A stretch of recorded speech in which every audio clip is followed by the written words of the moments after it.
Welcome to Cut to the Chase with Rob Chase. Brought to you by the InlandNorthwestReport.com. Alternative news and opinion for the Inland Northwest. And now, here's your host, Rob Chase.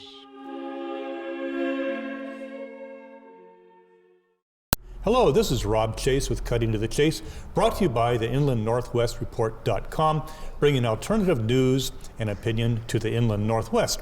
Today our guest is Alex Barron, and Alex lives in Post Falls, Idaho. Alex has been here since 2015, so you must be getting acclimatized to Idaho since you are running as a representative for Idaho state government. Yes, I really enjoy time. I've been coming up to Idaho regularly since 2012, being involved at the Liberty Caucus and talking about high technology. So I've got to travel all across Idaho, and the weather is moderate. I was born in Chicago, so that's some winters that you'll never forget. So, but I love the area. My children, my youngest child was born here, and we really enjoy Idaho, and I really want to work to make sure that what we moved our family across the country to take advantage of maintains and is maintained for our children and grandchildren. Now you were in the military, weren't you? Yes, I was in the United States Navy, God's own service. Oh, okay. We always say it's a little spirit de corps, but I joined actually at 17. So by the time I was a junior in high school, I knew exactly what I wanted to do. I wanted to defend our nation, and I come from a long line of military men. My great uncle served in Operation Torch, was the reconquering of North Africa. Oh, I had an uncle that served in that too. In fact, he went all the way up to Sicily and got wounded. And if you've ever seen that movie Patton, he was almost right next to the guy in the hospital, got slapped. Yes, it's quite impressive back there in the Navy that the guys. And so my older brother served in the Marines for a time during the Vietnam era. So we are a very strong military family. Love it. The fleet has given me a lot of opportunities. It's a great experience, and I do want to expand. By the way, I want to look at ROTC in Idaho and make sure that we are properly funding that program. I believe that ROTC or a junior ROTC in high school was very important for me, for my development and rifle teams. Well, actually, I went to Kellogg High School, and they had a ROTC program when I was there. When I was graduating, it was the first year they had it. It was like 1972. So at least Idaho, and I think it was successful, as I recall. They got a lot of recruits out of that area for the Marines at that time.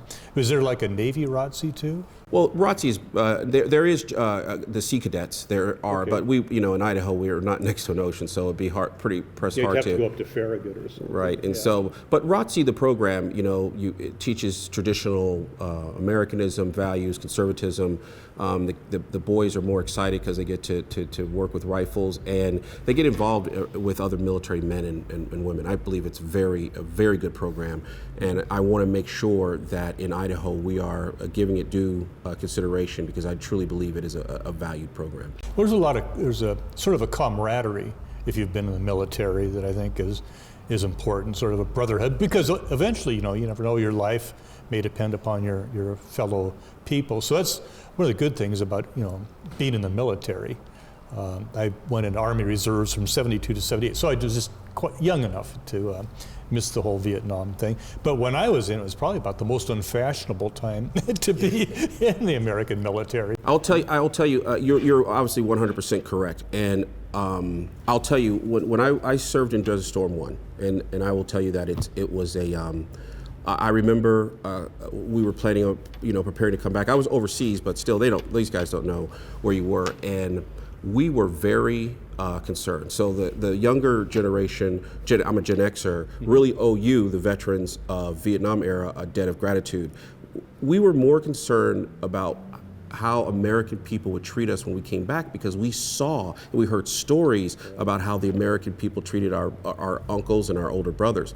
And I remember coming back, and guys from the Vietnam era had it was very impressive. They had put on these Harley rides. They were meeting guys at the airport, and it was really it moved me to death. You know, we were afraid coming back that we'd be met with walls of protesters, and instead we were getting Harley rides into hometowns.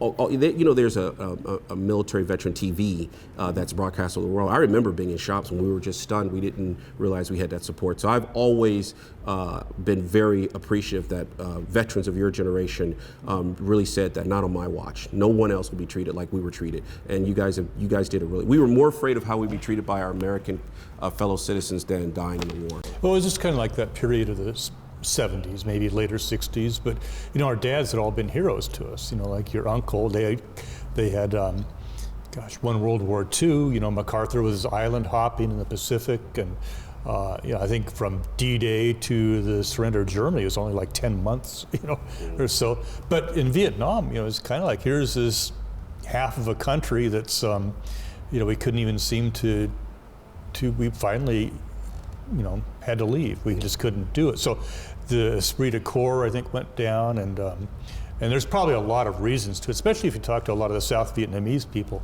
that live around here, I mean, on why that happened. But even like Afghanistan and, you know, we're fighting the last war.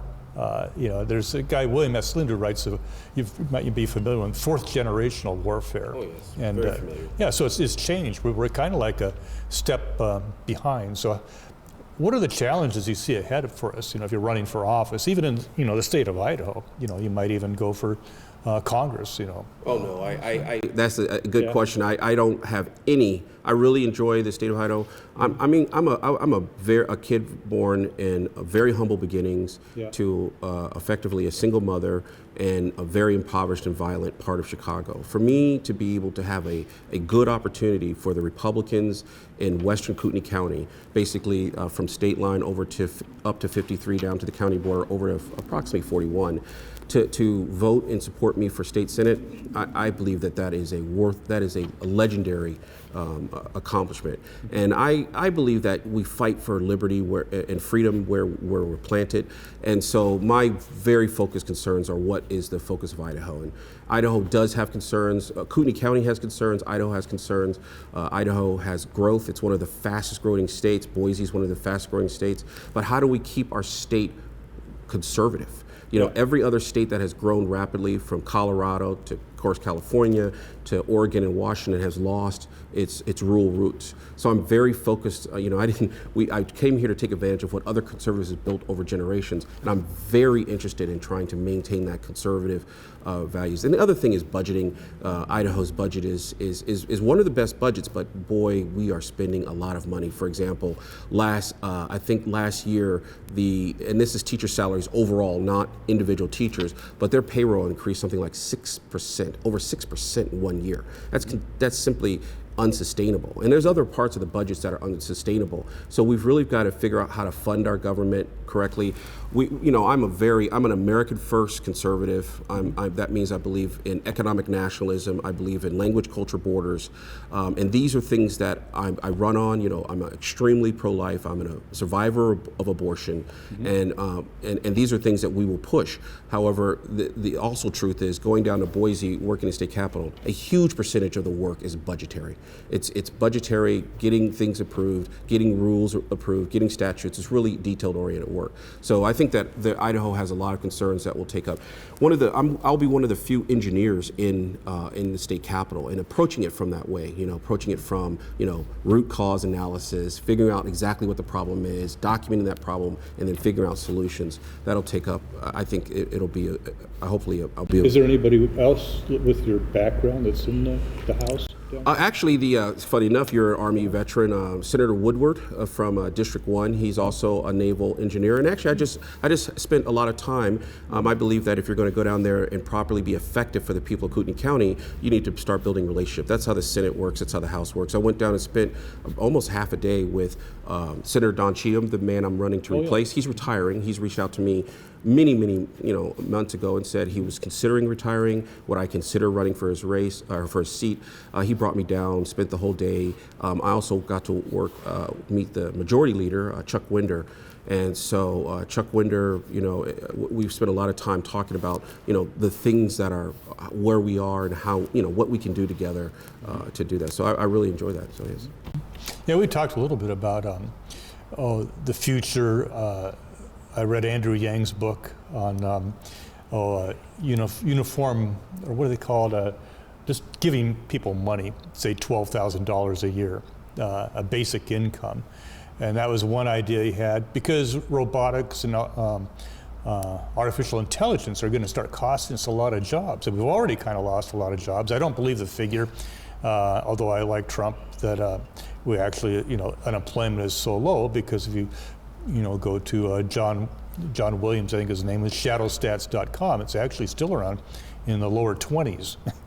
Because you're only counting the people that are employed, not the people that have given up looking for a job. So if anything, it could get worse. So what kind of solutions? Austrian economics, for instance, is that? Oh no, well maybe. Well, first of all, all stats.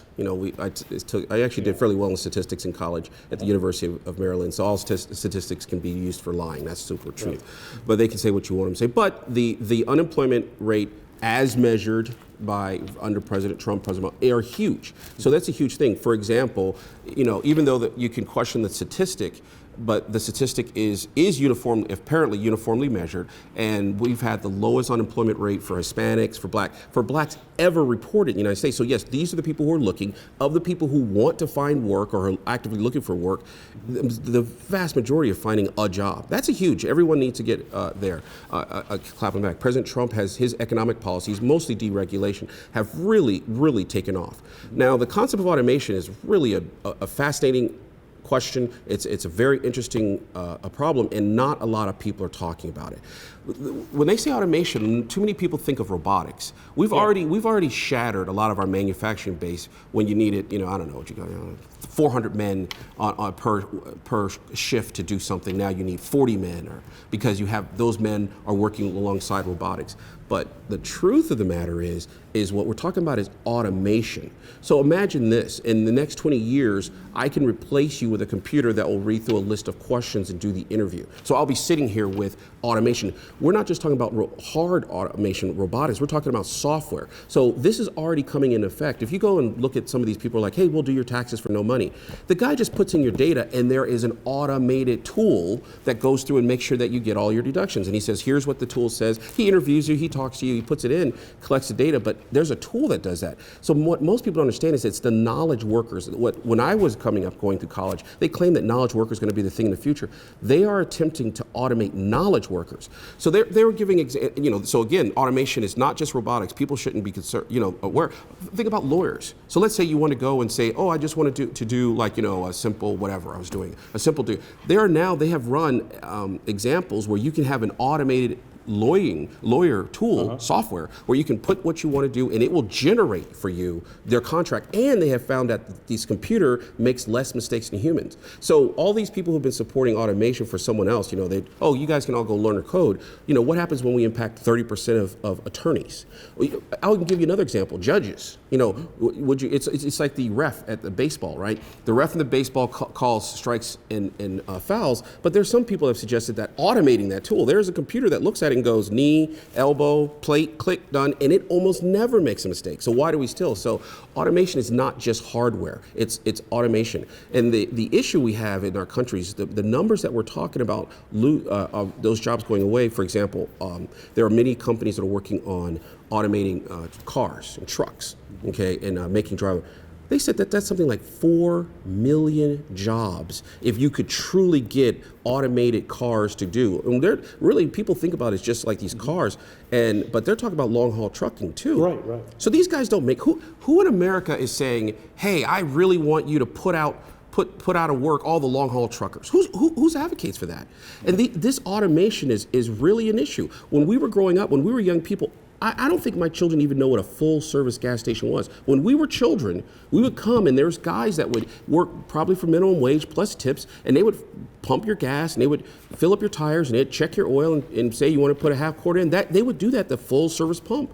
Now, if you go to any of the gas stations, there's one or two people working inside and no one outside. That has all been automated away. When I was younger and coming up, we had secretaries who would help us with our correspondence. We had travel agents. Do you remember travel agents? People would help you. But that's where the automation. Travel agents, there are a few. That industry does exist, but it's much less. I believe is much less than it is. And we are all working with websites who say, hey, go find me the cheapest ticket. So first of all, we have to look at big companies who appear to want to put huge amount of Americans out of work.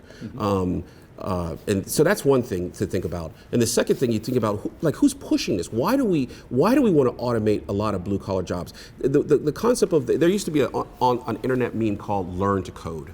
And Learn to Code said, and it got banned on social media. Learn to Code was, when you look at coal miner guys or logger, anybody, me, I'm a computer guy, anyone, they said, oh, your job's gonna be automated. We're gonna automate your job away. And then people go, okay, what do we do now?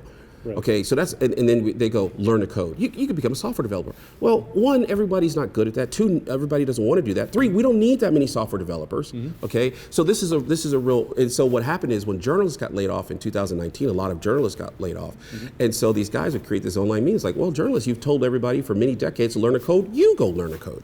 And they said, oh, that's hateful because these guys, well, wait a minute, these guys, you're asking them to be put out of work. So everyone doesn't have the expertise, the desire, and we don't need that many developers. So what do we do? My issue with the universal basic income, which I'm opposed to, is that it is man needs work that is valued.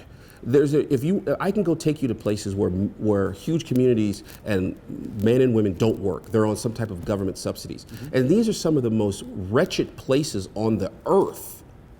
Okay, and now they're finding guys. Is it because they don't have the self-respect? Right, they don't have the meaningful employment. There's no faster way to destroy American families by removing meaningful employment from people. Not a quicker way. Which is one of the reasons I'm concerned with is that they seem to be knowing this and they do it intentionally. You have in the Black America, if you would care to divide America this way, they had massive crack epidemics and things like that. While in white America, they have opioid epidemic. People are dying by droves, and no one seems to care. No one seems to care about what I would say is, poor Americans who have been negatively impacted.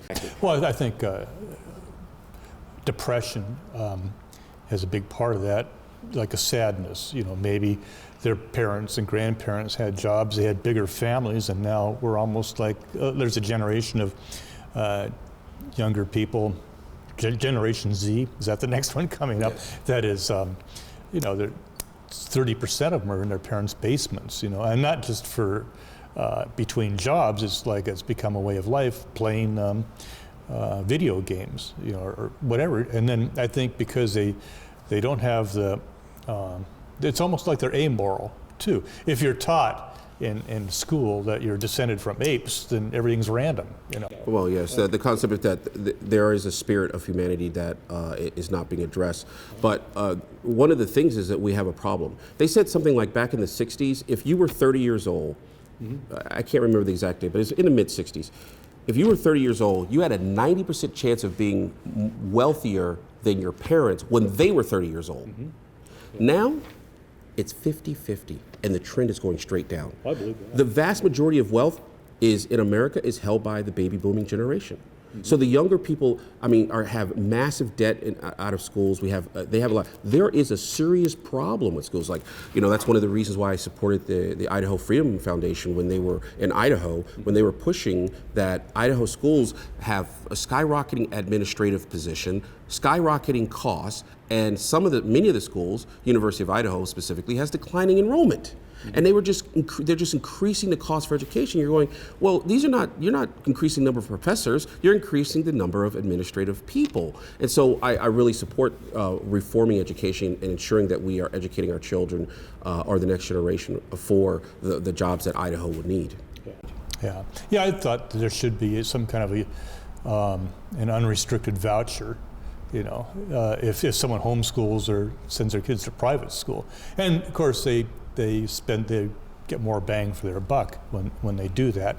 I think a public school in Washington State's like $12,000, per student. But if you gave parents $6,000, because especially I think maybe public schools do better if a child has ADD or any one of these childhood things that are skyrocketing too, because you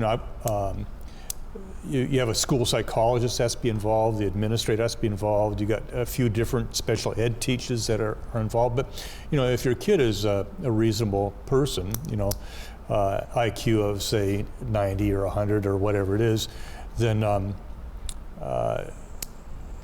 homeschooling, they're not going to be in a lot of classes that is just getting them through the system. They're going to be probably finding out what they want to do in life. But one of the problems with education too is that there aren't that many jobs out there now. The demographics are changing in jobs because of artificial intelligence, and a lot of people get these expensive degrees. Who would get a degree in humanities now and start out with $100,000 in debt when you might get a job, that's part-time? Who would get a degree in computer software? One of the things that in my study, it suggests is that the world itself has improved. India 80 years ago was at one level, and India now is different. China was improving, but that has come at a cost for middle class America, because at one time 80% of all manufactured goods were made right here in the United States. Mm-hmm. And so this concept is that's good for education. I believe in choice. I believe that first of all, you have to look at taxes. You always have to remind people. And one of the reasons I'm running is because you look at guys and you talk to them. You say, we need to make sure that we're always expressing this correctly. And sometimes they say, it's not. Can't they, him and haw on it. But one is taxes is me, the government, picking up an IRS gun, putting it to your head and saying, you must put this money in this bucket. Mm-hmm. That's what it's saying. And if not, I will take everything you own, and I will put you in debtor's prison. Now that's so let's always remind everyone that is what taxes are. It's forcible taking of people's property. So if you're going to forcibly take of people's property, if people, now we have to think about how you're using it. I wonder why public schools and public school teachers are so afraid of competition. Like, they seem not to believe that they can compete. So, one of the things that I've looked at for a long time is educational scholarship accounts, ESAs. Yeah. And I've actually worked with several different organizations and legislatures to try to get that passed. It's actually submitted as a bill. It got a routing number last year out of the Idaho House. And that would say that we would give, we would look at this and say, the money follows the child. That's all it says. It doesn't attack public schools. It just says that if you're a parent, if you believe that your kid is best served by putting them in public school, put them in public schools. Charter school, put them in charter schools. Private school, put them in private schools. Homeschooling, put them in public school. But the money follows the child, and that is insanely opposed by people who are education. And I always wondered, why do they think they can't win competition? In my study, my belief is that where school choices have been implemented, there have been growth. Public schools didn't go away. They may have improved, they may become leaner, and what I'm trying to do is become more responsive to parents. Because right now in Idaho, but the teacher, when you're talking to a teacher's principal or teaching of your child, what they know is we're going to forcibly take people's property in the form of sales tax and property tax. We're going to give it to the state. The state then gives the money to me.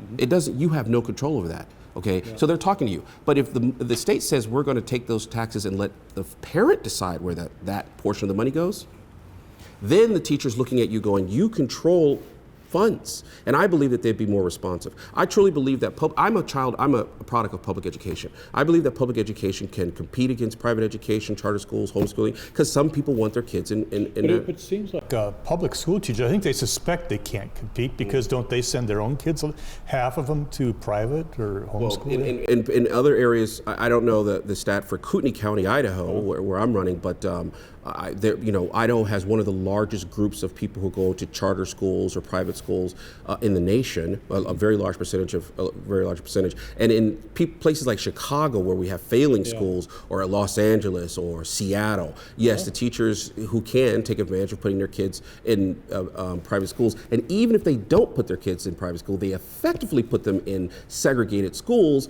because they move out to very nice parts of the suburbs and then put their kids into those schools. Has the population of Chicago declined? I know some of, like, there's a thing I'd read about, I think in Andrew Yang's book, Cincinnati, and a lot of the places, especially Detroit, it used to be lots of jobs. I mean, they're like half of what they used to be in population. They're kind of dying places. It's unfortunate. Everywhere that Democrats become a one-party government, I don't know of any major city where Democrats are majority, where the taxes are going down, people are flooding in, government services are doing better. None, including Chicago. And I want to make sure we avoid bringing any of that to Idaho, Coeur d'Alene, or Post Falls. I don't want Coeur d'Alene and Post Falls to grow into something that becomes a blight, not what it is, which is a great small town America. And Alex, you're pretty well studied on everything. I can tell you've read a lot about this, you've thought a lot about this. So how are you going to win? Are you going to win by doorbelling or? Porch work is the core of things. I've already met probably about 400 of my neighbors in Kootenai County.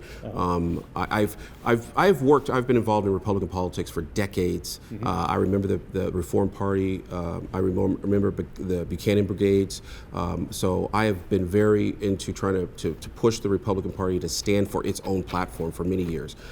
For more than 20 years, I've raised money and helped other conservatives get elected. I've provided thousands of hours of volunteering. So, in spending more than 20 years of fighting the immigration border, for example, Congressman Sensenbrenner and Congressman Duncan Hunter, the elder, when they needed to understand the immigration situation and actually understand the situation on the border, they eventually contacted me and said, hey, can you arrange for us to go down to the Mexico border to understand this? And I arranged a site visit for them to go, or helped arrange a site visit. Don Cheatham's endorsement? No, John Cheatham has said that he will be endorsing no one for this race. He really doesn't endorse a lot. He wants to keep. Some don't like to do that. Yeah, but for winning this is porch work. I've already met 300 of my neighbors, or approximately. I've got several events. We didn't do a lot of events during the holidays because I don't believe it's right to bother people during Christmas time. But now we're spinning up our campaign fully. People can. When is the primary? May. In May. And so that's of course in Idaho, that determines everything. And we won't know really who else is in the race beside me until the filing date closes. But we're hoping that we can, I love talking to people. One of the things that I'm not an autocratic conservative. I believe in conservative values. I have conservative principles. I believe in fighting Western civilization. And if you want to define my political philosophy, it would be, defending and promoting values based upon Orthodox Christianity, defending a culture based upon classic Western civilization, and promoting and defending individual liberty. Well, you have to have moral people in government, and our problem is, I think, we've kind of become amoral without something to fall back on. Like in Western civilization. Maybe it seems like Western civilization, as Solzhenitsyn warned us, back 40 years ago, is falling prey to that. In fact, it's at that time he said, the three big things were Russia, the United States, and China. But Russia is kind of guy. They don't have they don't pack the punch they did as the Soviet Union. So I think. Under Putin, they've kind of become fairly nationalistic and aren't aggressive. But China, I think, is kind of like our big worry. So, of course, that may not seem to have a lot to do with Idaho, but I think geopolitics does eventually filter down to Idaho. So it's good to have a knowledge of what's going on there, too. I monitor that and study that and research. I look at liberals, progressives, conservatives, and all of that. However, you're correct. I had an interview with Ben Olson of the Sandpoint Reader, a very big liberal, and he asked me an interesting question. He said that, do you believe that only a religious people can be moral? And technically, I answered him. I thought that was an interesting question. I answered him this way. I said, technically, probably people can achieve morality without organized faith, I assume. That's how I would describe people who at our founding call themselves deist. They didn't believe in organized faith, but they agreed on the morals. I said the issue you have is do you have a society that has agreement on its morals? Is President Obama good? Is President Trump good? Is being pro-life and defending life from the moment of conception, which I do, good? Or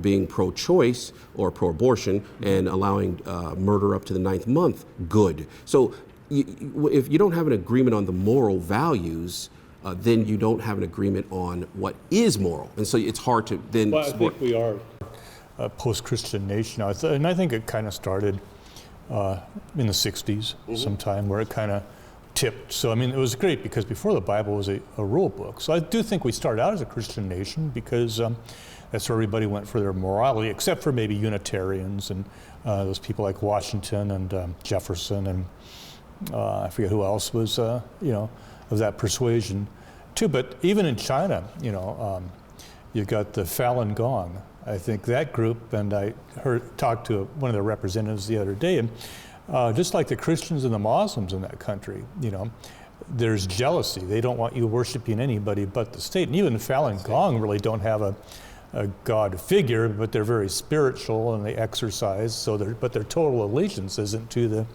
the state. So even they are getting pulled off the streets, thrown in jail. Organs taken out of them for organ harvesting and all that. So if you read the history of the Bolsheviks in Russia and almost everywhere the communists have come to power, one of the things they oppose is the Orthodox Christian faith. That's what they oppose, and it seems that, and other things, history seems to say that as communists and socialists advance, they attempt to push out anything other than, as you said, worship of the state.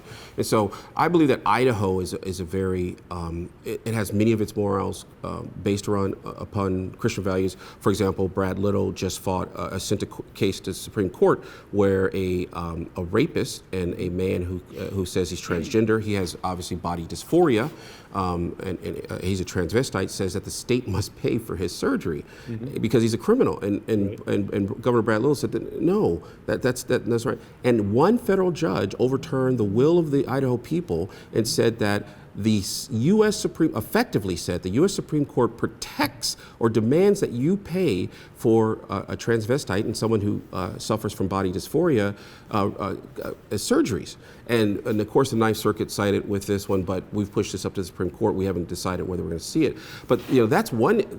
These are cases where I think that you can defend Western civilization. I see a lot of Republicans, elected and candidates, not willing to state that they don't only want to fight for lower taxes and lower regulation, which we agree on, but actually defense of Western civilization. We have a culture. I've lived outside of this nation in service to the United States Navy for a very long time. And once you're outside the nation looking back in, you can understand that we have our own culture. We have our own language. We have our own history, which, yes, includes our myths and legends. And this should be not just protected, but promoted. But the other side seems to have decided that Christian values, family, strong societies, small towns, these guys are an opposition to their more globalist, communist approach. And so they make war, in my opinion, upon Western civilization. And as we as Christians who believe in that, or want to, I'm not going to put myself out as the perfect example of Christianity. So please don't get that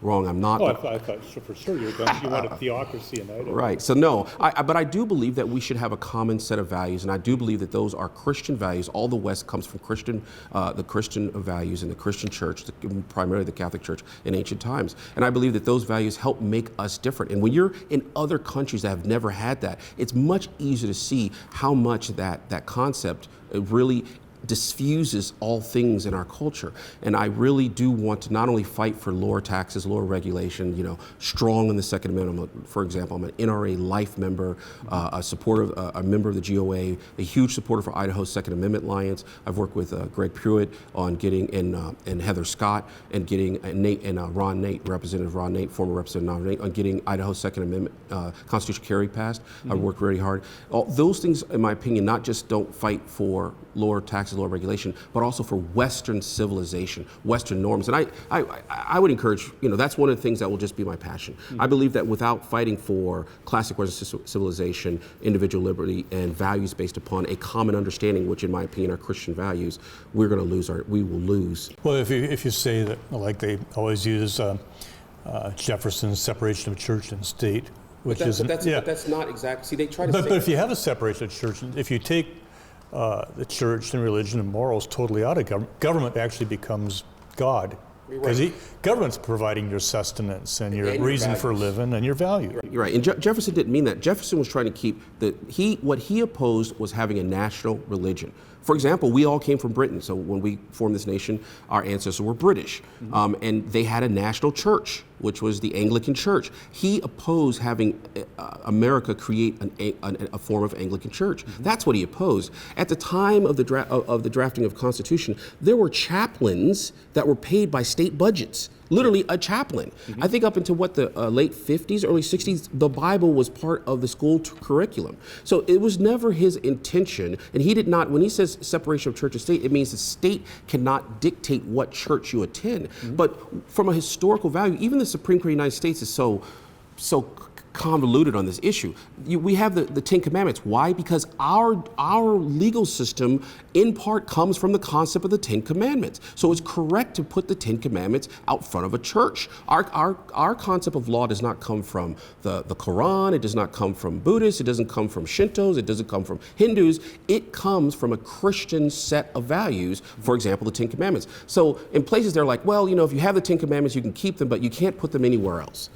Well, that doesn't make any sense. If the logic says that we do have a culture and we should defend that culture. I'm very passionate about defending freedom and liberty. I really do. By the way, I don't believe that everything that we consider morally wrong should be civilly illegal. I don't. Okay, I do not. The founders of this nation, who some of them were Puritans, did not believe in that they had the ability to make all things that are morally corrupt illegal. They did not. They didn't believe the state had that power. But I also believe that we do have a shared. And I'll tell you one thing I talk to people all the time over when I speak to them. And the left will do this to you. Because we are not perfect Christians, none of us are. They say, look, he talks about Christianity, but look at this negative thing, and look at this. They try to define you by your 20 worst days. All of us, not just me, everyone who support me. I always say, just because we're not perfect Christians doesn't mean that we're not Christians. We are Christian. It is part of who we are. So never let them separate you from Christ. You are a child of Christ. You have been baptized into Christ at the sacrifice on Calvary. So never just because we're not perfect Christians, I said, a lot of the people I talk to, tattooed here and that, but that doesn't matter to me. We have a common moral. We can say, this is wrong, and that should be limited, and that we do agree. It's a common rule book. But my last question is, how do we get you down to Boise?